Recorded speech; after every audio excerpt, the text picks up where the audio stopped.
So you hear these stories, you read them in the paper, all these overdoses, and directly in front of me, as he's walking to me, is a young man that's being taken by the devil. It's drugs, it's heroin.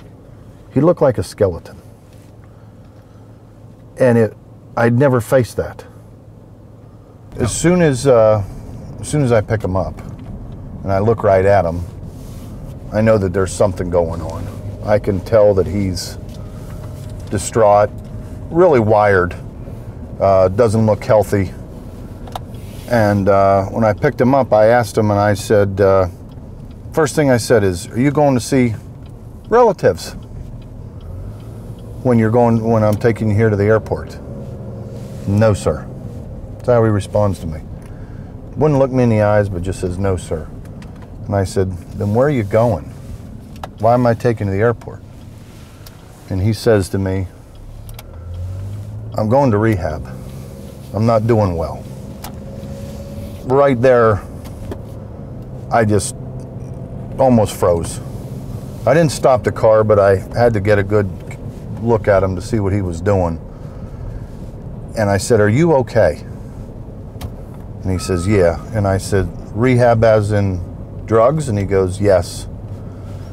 And as we talked for a few seconds, I could just tell he wasn't with me. And I said, Travis, I said, I need to ask you a serious question.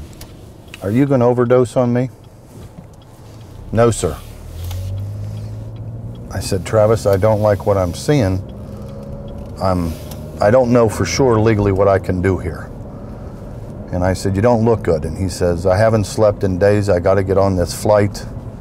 I'm afraid for myself. I need you to get me to the airport.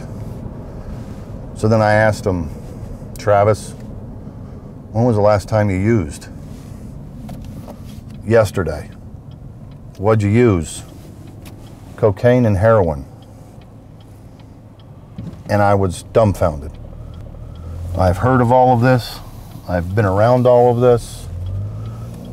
But I've never come that close to seeing the devil when it comes to drugs and how it's taken over a person. One of the first questions I asked Travis was, how old are you? And he tells me 24. And as I look into his eyes,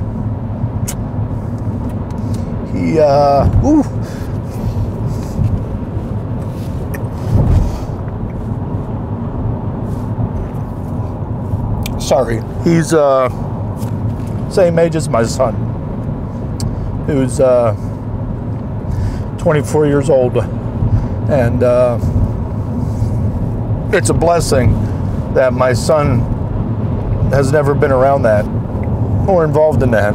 But I've seen other people go through the hardships of dealing with a loved one that's been on drugs or been involved with the devil of addicted to drugs.